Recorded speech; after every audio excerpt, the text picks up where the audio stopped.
Welcome to Live Daf, your online Daf Yomi Shir. Shalom Aleichem and welcome back to today's Daf Yomi, which is Yevamos Nun Daled. We are holding 7 lines from the top of the Amud. Says the Gemara, Menohanimili. How do we know that this is so? The halacha that we learned in the Mishnah, that Yibum comes in all types of shapes, forms, and situations. Oynes, Rotzein, Shogeg, Mezid. In all cases, the act of Yibum is valid and is koina de Yevama. How do we know this? Menanimili. Tana Rabbana, we learned in the Brisa. Pasuk says Yevama Yavayaleh, and we learn from here mitzvah. It is a mitzvah to prefer Yibum over Chalitza. That's the optimal option. Davar Acher, another halacha learned from the same pasuk. Yevama Yavayaleh. We learned that in all situations, Yibum is koina.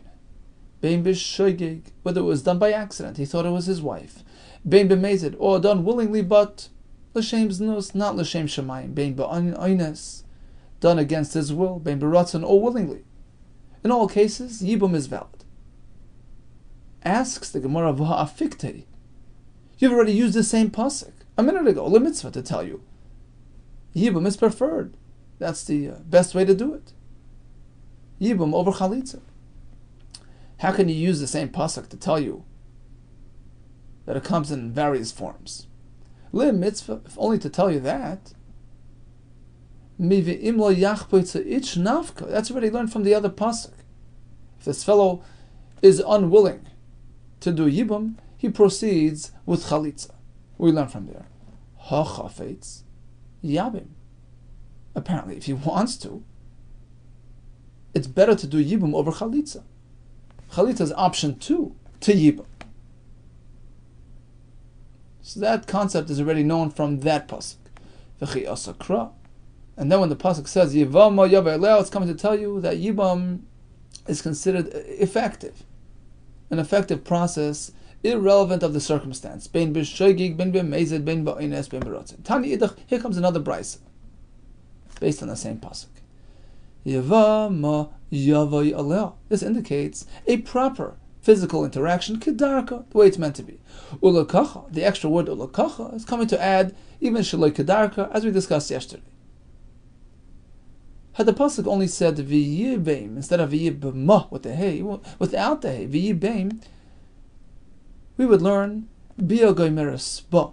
Only physical interaction can actually conclude the kinyan, can make the yibum. Ve'in kesef v'shtar goimrin ba, but giving money or writing a shtar, as you would ordinarily do by a regular kedushin, that doesn't really conclude the process.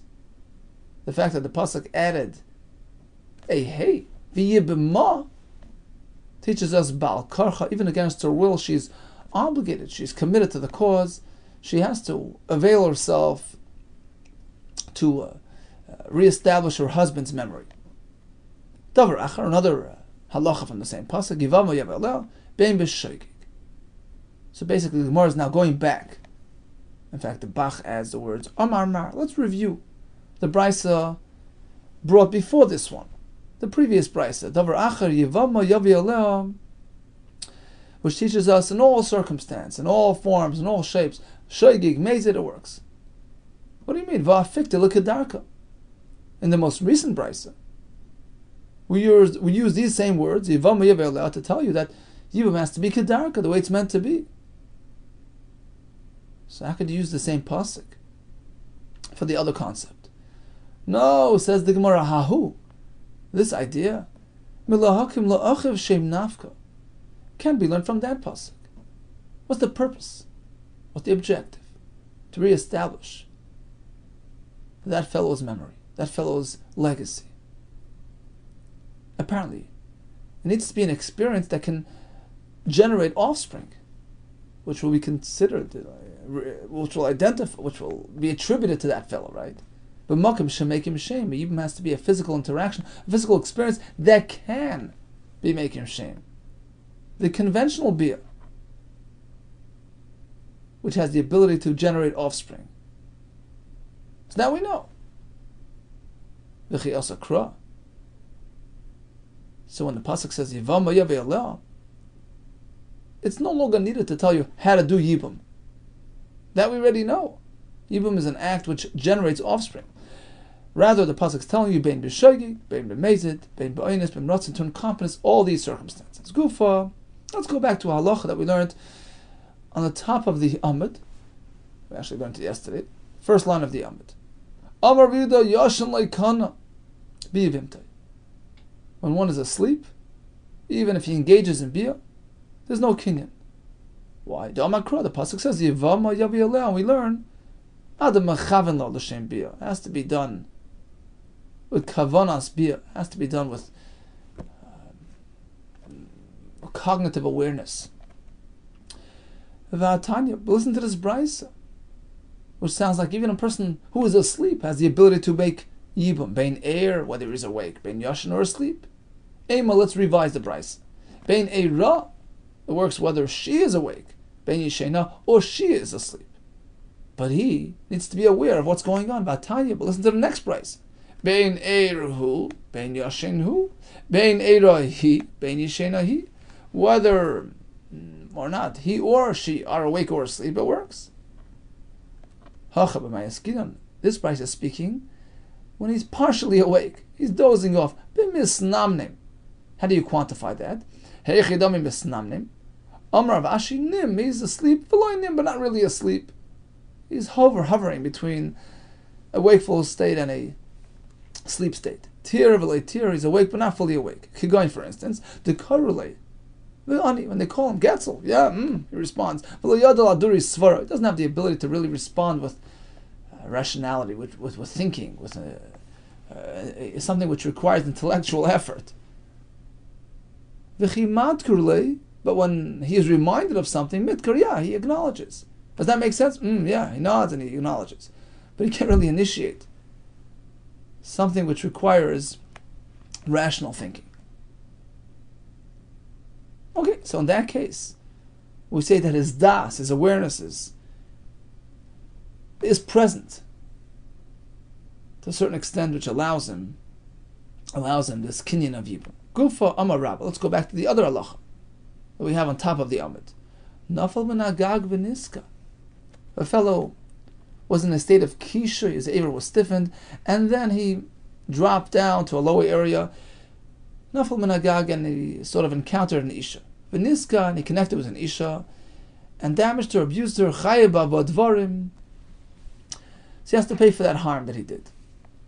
4 aspects of payment. If this happened with his own Yevama, that's not considered a kinyan because he was not mechaven l'shem ma'aseh biyah. It was just circumstantial. What are the 4 obligations that he needs to pay to an isha who he harms? Benezek, damages. Bitsar, pain, hurt. B'sheves, loss of wages. B'ripui, healing. Haval, but typically there's a 5th one as well. Embarrassment. Emotional damage. Haval boishes le'mechayev, that he doesn't have to pay for. Why? The Amar Mars, we learned ein chayev ala boishes ashi iskaven. That only applies when he embarrasses, when he shames somebody willingly. But otherwise, he's patur. Amar Rava. Niskaven la'tiach b'koisel. Suppose a fellow was trying to interact physically with a wall, so to speak. So he was in a state of kishoy, and he was encountering a hard surface. Instead, he encountered the Isha, the Yevama, and connected with her. Loikana.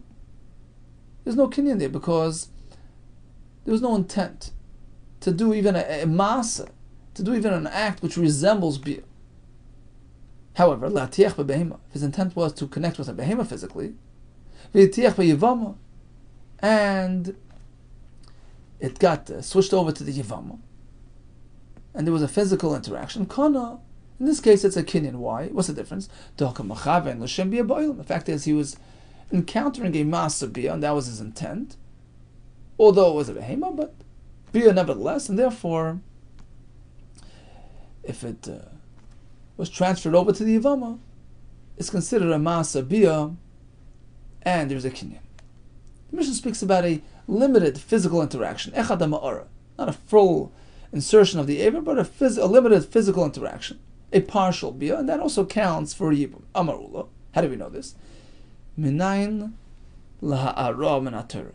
How do we know that ha'ara, this limited physical interaction between the man and the woman, is considered a ma'asa Bia pertaining to Yibum, pertaining to Arayos, as we're going to see throughout the Sukkah? How do we know this? Shenemar. V'ish asher yishka v'isha dava. V'gila es arvasa. A person interacts with an isha who's in a state of nida. Es mekoira he'era. He interacted with the source of her dam. The pasuk employs the lashon he'era. Mikan, we learn from here. Laha'ara min haTorah. The Torah reckons with a limited physical interaction. Ashricha nida. We see that this applies to a nida. She'ar arayis menayin. What about other arayis? Perhaps we can just learn from nida and apply this halacha elsewhere as well. There's a big difference. Perhaps a nida is more severe and is held in higher regard, so to speak. Is more chomer than other arayis. Mala nida shekem etama is bayala. We know that a man who interacts with a nida, as married, he becomes tummy as she is. So nida has this extra element that doesn't apply elsewhere. Perhaps that's why she has this extra chumrah that limited physical connection is counted. We're going to learn from Eishas Ach, his brother's wife, where we find that ha'ara is counted as well. Nidahi. Pasuk describes interaction with Eishas Ach as a nida. What do you mean? Eishas Ach la'olam nidahi. And Eishas Ach is always is constantly in a state of nida. Who's to say? Why does the pasuk describe her as such? Ela kanida. Halachically, she's equated to a nida. Ma nida. Ba'ara. Just as ha'ara is applicable to nida, as we explained. Af Eishas Ach ba'ara. Likewise, this applies to Eishas Ach as well. And now we'll take that halacha and apply it to all the arayis. 1 second. Mala Eishas Ach. There's a difference. Eishas Ach has a chumrah. Has an element of severity unfound anywhere else. Mala Eishas Ach shekain biyadei l'rabbis. Look, you can increase by Eishas Ach. How? Di'iboy, because if his brother wishes, he can go ahead and add more and more wives. Mikadesh v'azal ki alpha, up to 1,000 women. Pick 1,000 because of Shlomo Melech's 1,000 women. So he can marry 1,000 nashim. It's within his ability to increase and increase on this Isra. So perhaps due to this uniqueness, it also features this extra chumrah that ha'ara, limited physical connection, is counted. But who's to say to apply this elsewhere? So maybe nida, okay. It's just ach, okay, but that's it. That's because each one features chumras that are not found anywhere else. Right? Nida has the chumrah that she's metame de boil, and Eishas Ach, as we just explained. Ella rather, asya machos av machos em. We have another case where the Torah mentions ha'ara. Father, sister, mother, sister. D'chsiv. Vervas achos imcha, v'achos avichale segala. Right? Kias she'eroi he'era. Once again, this lashon, this reference to ha'ara. This will provide a source to the other arayos. Ikel mifrach. There's room to differentiate and say, ma lachos av, v'achos em. Father's sister, mother's sister, they're different. They're more chamor. Shekain isra ba me'elav. That's a naturally occurring isser. It's a blood relative. Fine, so similar types of relatives. Rashi says, okay, mother, sister, daughter, naturally occurring relatives, will perhaps feature this chumrah of ha'ara. What about relatives which came about through marriage? Who's to say that they will feature this feature as well? So bottom line is, we actually have 3 precedents, 3 examples in the Torah of arayis that contain this feature of ha'ara. One is nida, but she has a chumrah. She's metame de boil. Two is eshesach, but there's a chumrah there because he can increase on it. It's an expanding isser. So you can't compare to there. Number three, we have achos av, achos em, mother or father's sisters. Yeah, but over there it's a naturally occurring erva. So you can't necessarily learn from either one of these. It's perhaps due to their uniqueness that they contain this feature of ha'ara as well. You can't learn from either one of these. But let's combine them into an equation and derive by way of common denominator. Teisi chada, we'll learn an erva, a different relative, made tarti from two of these precedents. Okay, let's go through the options. Hey Teisi, which ones do you want to learn from? Which one are we going to combine? Teisi meishas ach. We'll take brother's wife, where it says ha'ara, and combine it with v'achos av v'achos em, with the other pasuk of father, sister, or mother, sister, where we find ha'ara as well. We take these two examples, eishas ach and the achos av v'achos em, and apply it to the other arayos in the Torah. No, there's room for differentiation. Malahanach. Both these examples that you mentioned have something in common which is not found elsewhere. Sheken asurim mishum she'er. You see, these are relatives. They're relative-based arayos, as opposed to, for example, Rashi says, Eishes ish, married woman. That's not a relative-related isser. It's not relative. She's a married woman. It's a different concept. Who's to say we apply the halacha of ha'ara to the Eishes ish? Okay, so that's off the table. It's not an option. Ella, rather, we'll combine the other two. Teisi min nida v'achos av v'achos em. We'll combine nida with the ends, with the achos av and achos em. And just as we find ha'ara in both these precedents, we'll apply it to the other arayos. Once again, you can be mechalik. Mala hanach sheken isra b'me'elav. Keep in mind that both examples that you've cited, nida and achos av and achos em, they're things that just happen. A nida just becomes tummy. It's a naturally occurring thing. Achos av and achos em are things which you don't bring about. Right? It's not through marriage. It's a naturally occurring thing. So you can't compare it to an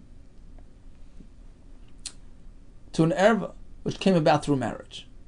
And perhaps over there you won't have the chumrah of ha'ara. Ella, rather, we'll look for another combination. Teisi min nida ve'eshes ach. Okay. Let's combine nida with eshes ach, the my parchas. What are you gonna say now? You see, nida is lacking the features that are found by eshes ach, and eshes ach is lacking the features found by nida. So you can't attribute the halacha of ha'ara to any positive feature found in each one, because the other one is lacking that feature and still has the halacha of ha'ara. Right, let's go through it. We have a total of 4 possible features that you'd like to make reference to. Right, let's say nida has a chumrah, as we explained. She's matame de boil. That's a chumrah. Or it's an isur haba me'elav. It's just a naturally occurring experience and condition. Right? So these are 2 chumras. But guess what? You don't have it by her counterpart, by the eshes ach. The other element in the equation doesn't feature these things. Eshes ach, a brother's wife, is certainly not something which is metames boila, and it's not something which is bami elav. It's through kiddushin. So there you go. Eshes ach is lacking these chumras that nida has, and it's still eshes ach still has ha'ara. Okay, so that's off. you can't attribute the chumrah of Arah to these two chumras which are not found by Ishasach. On the other hand, you'll say, well, one second, I can't learn from Ishasach. Ishasach, that's an expandable Isser. Right? You can add many women. You can add many nashim. Or you can say, well, Ishasach, that's a relative-oriented erva, as opposed to, let's say, Ishas Ish, which has nothing to do with being a relative. So perhaps the din of Ha'ara, the fact that the Torah held him liable for the limited physical interaction by Ishasach, is related to the fact that he has extra chumras. No, but Nida doesn't have those chumras. None of those apply to Nida. And still Nida has Ha'ara. So basically we join them both together, and we draw a common denominator from both, and we say, look, the fact is, these are Arayis, these are Isurim, and the Torah is makbid even on limited physical interaction. We'll take that and apply it to the rest of the Arayos list. What do you mean? I have a kasha. I'll find something in common to Nida and Eshasach, which is not found elsewhere. In both cases, the Isha will be Asr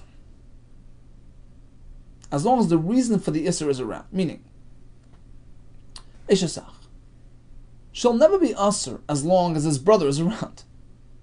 So even after he's Megarisha, says Rashi, even after Gerishin, she's still Ishasach. Nida. What's the source? What's the catalyst for it? What's bringing about the Isser? The Dam. Right? As long as the Dam is present, the reason for the Isser is present, she has no Eter. As opposed to a married woman, who's making her Asr on you? Reuben, her husband, right? There is a potential heter situation even during the lifetime of Reuben. For instance, he divorces her. So in a sense, Ishasish has a deficiency relative to these other Yisurim. So who's to say that the Chumrah applicable to the other Yisurim applies to Ishasish? So what do you mean to say? Atu Nida Ve'Ishasach.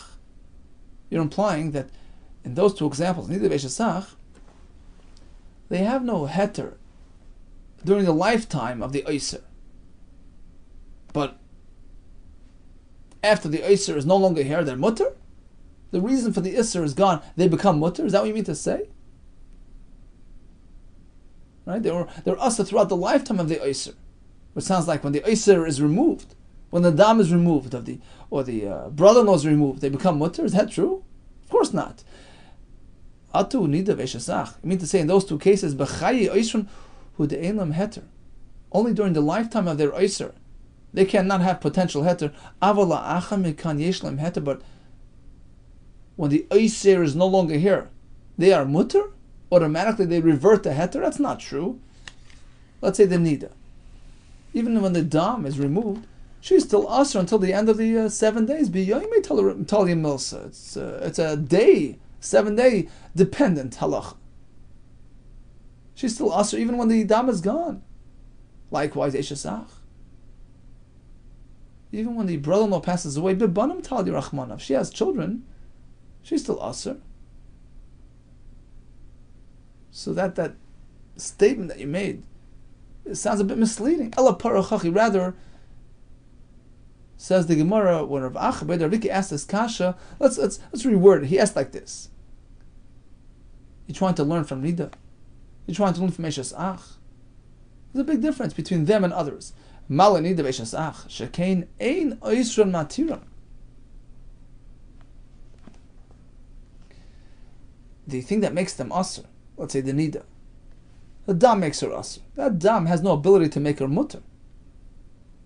Right, like we explained, even when the Dam is removed, she's still asr. It's not within the ability of the Eiser to be matter. Same with the Eshas Ach. His presence is not the reason for her Isser. Even when he passes away, she's still asr if there are children.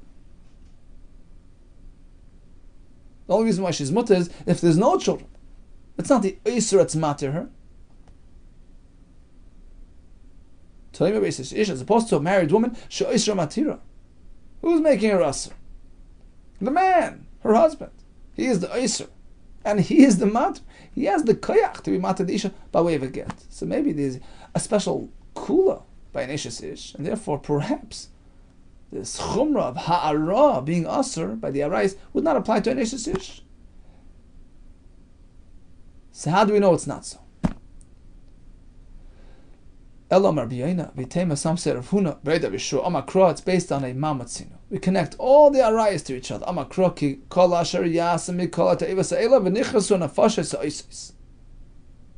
this pasuk, the Torah is wrapping together all the arayas.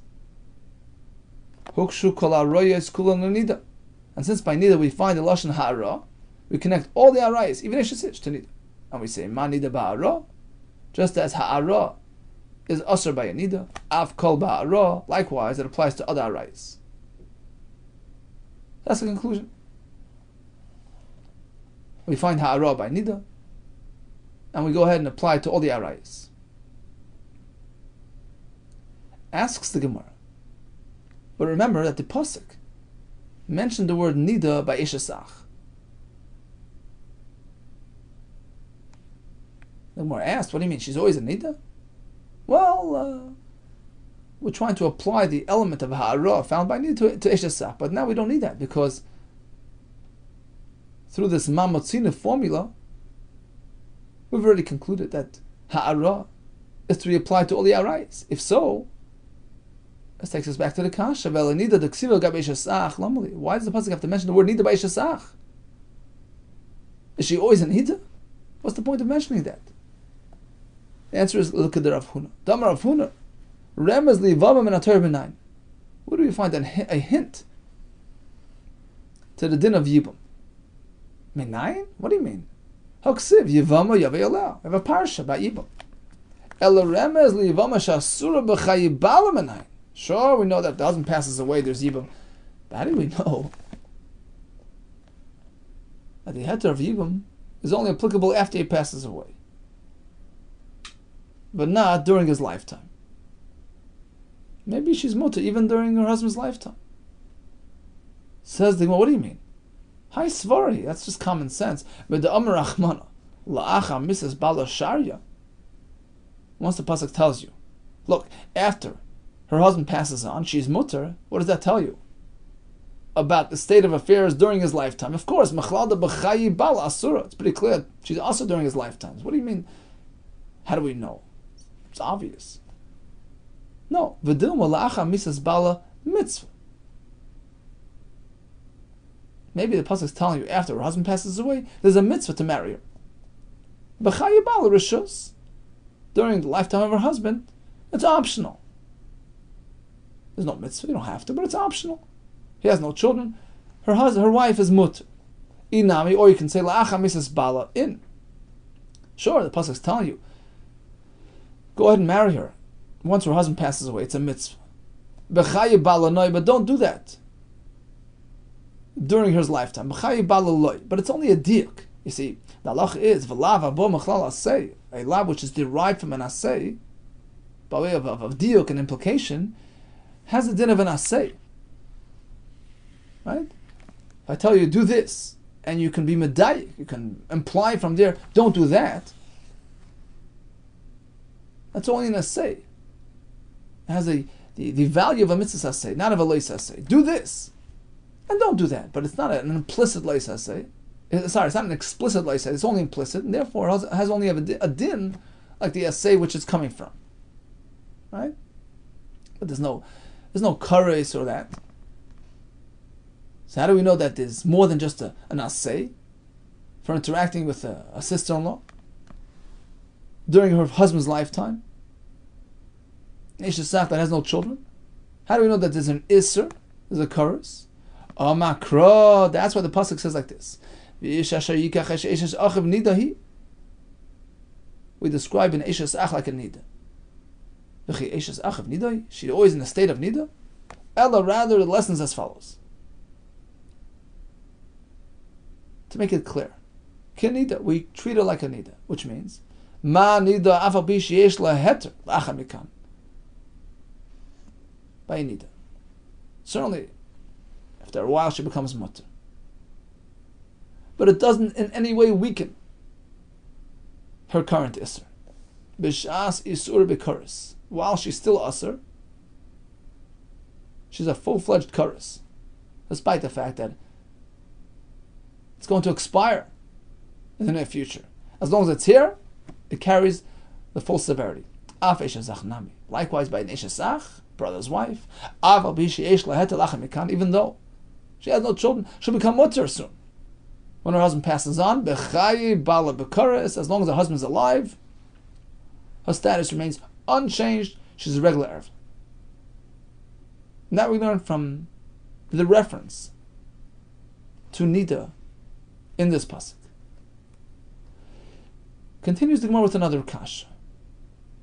Once we know that ha'ara, the limited physical connection with the isha, is counted when it comes to all arayis,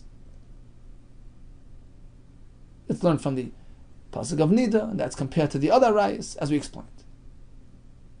Ela ha'ara d'ksiva gabay chois av v'chois eim lamali.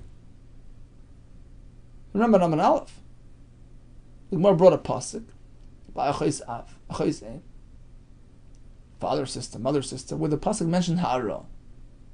It seems to be an extra unnecessary pasuk. Ha'ara, by all arayis, has been learned from Nida. Lamali, it's a why mention that.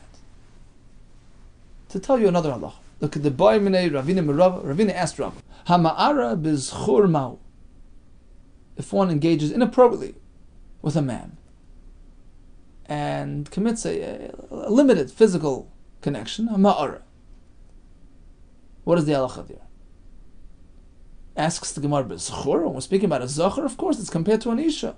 Has the same guidelines, the same halachas. Mishkevei isha ksivo, the pasuk compares the two things. Certainly, ha'ara applies to zachar as it applies to an isha. Rather, ela ha'ma'ara be'behema ma'u. What about when he interacts with a behema? Do we count ha'ara like gemar bia or not? Amar lei, he says, look, certainly, of course, because we have an extra pasuk, and the concept is that when we have an extra pasuk, we go and apply it to where we need it. Imeina inin laha'ara. If there's no need, there's no purpose for the term ha'ara, t'chsiva gabayachos avachos mentioned in that pasuk. Why is it unnecessary? Because the asya bekesh from the riyayna. All arai is learned from Nida, as per Rabbi Yehuda's Hakesh. Why does the pasuk mention ha'ara in the pasuk of achois av achois eim? Tneu inyan la'ara de behema. This allows you to apply it to a behema, and it counts as a full physical interaction. Okay. So now we know why the pasuk mentioned it, to teach you for behema. Asks the Gemara.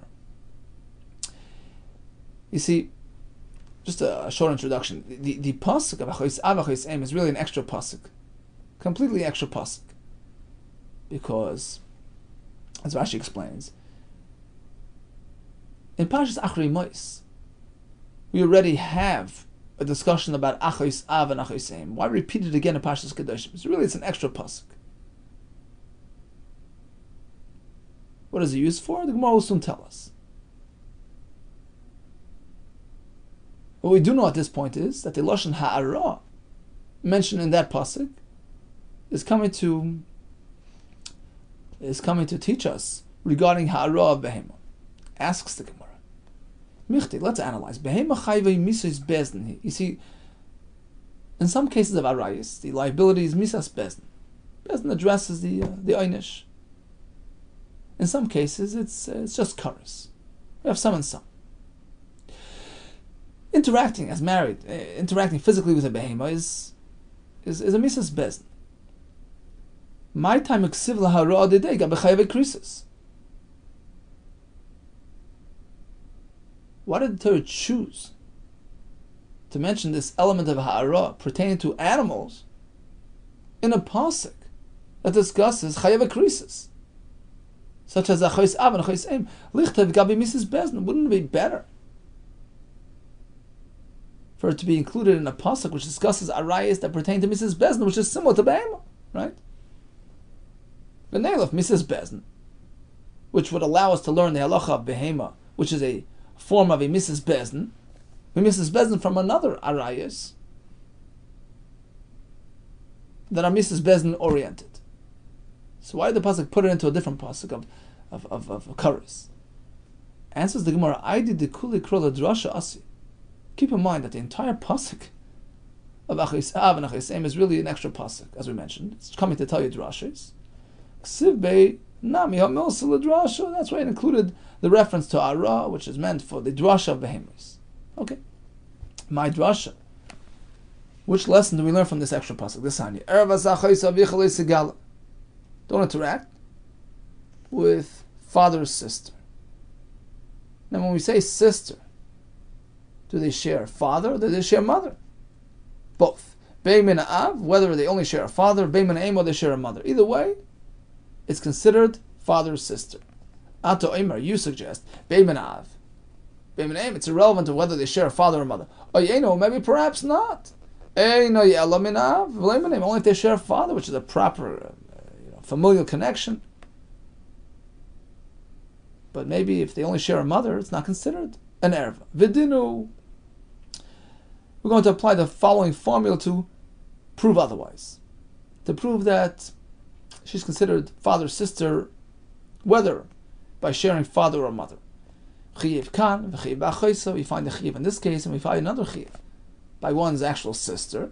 And just like over there, ma'achoysa, it counts whether she shares a mother or father with you. Beimin av, beimin aim. Afkan here as well by father's sister. Beimin av, whether she shares a father with him. Beimin aim, or she shares a mother. Oiklachel derech zu. Perhaps let's take a different route and prove otherwise. Chiyev kan. We have a chiyev over here by father's sister, right? The mother's sister. V'chiyev b'day dasai. We find another chiyev by Didasi. Didasi is a wife of his father's brother. So an aunt. And just like over there, it's limited to father's family. Ma Didasi min av. It only applies to the wife of his father's brother with whom he shares a father. How do I know that? The Gemara soon will prove that. V'lei min aim, not if he only shares a mother with him. That's not considered Didasi. Afkan. Likewise, here as well, by Achois Av, maybe it's only Min Av, sister of his father with whom he shares a father, with whom she shares a father, right? V'lei min aim, not sister or father with whom she only shares a mother. So basically, we have three cases which are similar, all speaking about sistership type of issue. When it's an actual sister, achoisai, it's beimin av bin name, whether he shares a father with her or a mother with her. It's called achoisai. On the other hand, by doidasai, father's brother's wife, that's only because he shares a father. His father shares a father with that brother. So we have two extremes, right? Achoisai is both cases. Doidasai is only by one case. Question is the case in the middle here. Achois Av, father's sister. Do we compare it to Achoisai, in which case it's irrelevant of whether she shares a father or mother? Or do we compare it to Deidasai? Well, it's only considered if she shares a father with him and not a mother. So which way should we go? Which option should we take? Let's see which one it's more similar to. Done on Isra b'Meilav. We're going to learn and try to define the definition, the proper meaning of Achois Av, which is a naturally occurring Isra. Right? It's a natural blood relative. We're going to compare it to what? To something similar, Isra b'Meilav, to a sister, which is also a naturally occurring blood relative situation. As opposed to Deidasa, which is only by way of marriage. It's not a naturally occurring phenomenon. So we're not going to learn from there. Or perhaps go in the other direction. Don and Kroivi Av. What are we trying to learn? The definition of Achos Av, right? Father's sister. It's Kroivi Av. That's your father's relatives. That's meant to be compared to something else of the same nature. Mikroivi Av, which is, let's say, Deidasai, another form of father's relative. Father's brother's wife. Let's learn from there. Rather than going to sister, which is personal relatives. Different thing. That's why we need a pasuk. Don't interact with the sister of one's wife, of one's father. Whether she is father or sister by way of sharing a father or by way of sharing a mother. Same thing with sister of one's mother, whether she shares a father or a mother. So this pasuk, as we mentioned, is an extra pasuk, coming to tell you all these halachas. Says the Gemara, well, why the repetition? Why achayis avicha and achayis imecha? Once we know for one, we know for the other. Why the same thing by both? Once we know that Achos Av is irrespective of whether she shares a father or mother with his father, sending the Achos Aim, we know a sister is irrelevant of whether it's through father or through mother. Amar Ravo, Tzricha, both are needed. You can't learn one from the other. Because Rachman of Achos Av, the Torah only mentions this concept by Achos Av, I would say, father's side of the family is superior, Shekain, Yesh Lo Chayis. Because the Ikar Mishpacha is from the father's side that forms yichus and lineage. You identify with your father's family. So that has a chum. Aval Achos Eimim Aloi, but when it comes to mother or sister, which doesn't have that same power, who's to say the same halacha applies there? Because Rachman of Achos Eim, the Torah only mentioned Achos Eim, I'll say, that has an advantage. What's the advantage? Shekain Vadois. Your mother's sister is certainly your mother's sister. Rashi says, she's Vada Yokreva. Your mother's your mother, no doubt about it. But when it comes to father's sister, maybe not. Rashi says, you know what? There's a slight chance. There's always some chance that he's not really your father. So it doesn't have the same level of definitiveness as mother's sister. So maybe it doesn't have the same chumrah. Tzricha, that's why both psukim are needed. One last thing to figure out. This whole Gemara was based on a premise that when it comes to doidas, a father's brother's wife, it's limited only to father's brother with whom he shares a father, as opposed to if he only shares a mother with him. Manali, how do you know that's true? Amarava asya doidoi. But we have Exer Shava with the words doidoi. Ksivach eras doidoi gila. We have the word doidoi here. Ksiv hasam. Oy doidoi ben doidoi galenu. We have a case of a fellow is redeeming property owned by his nephew. So doidoi ben doidoi will be goyal the field, and we say like this: Malahalam and Av name, just as over there. Doidoi is referring to his relative, his uncle by way of his father, meaning his father's brother with whom he shares a father. That's how they're brothers. So it's menavalim and em, as opposed to just sharing a mother. Kan here as well. The term ervaz doidoi gila is referring to a relative which is by way of father, menavalim and em, meaning it's his father's brother's wife, but father and brother share a father. V'leim and em, as opposed to only sharing a mother. How do you know that your interpretation of that pasuk is correct? That doidoi ben doidoi is mina'av. Amakrom mishpachta yigalenu. The pasuk refers to him as mishpachta, and we know that mishpachas av kruya mishpacha. Mishpachas aim eino kruya mishpacha. The true term mishpacha relates to mishpacha that's based on sharing a father. That's the ikar mishpacha. Mishpachas aim doesn't have that same value. So over there, when it's called doidai, and it's called mishpachta, apparently it's by way of sharing, having a common father, and therefore we bring that definition over to Arayis as well.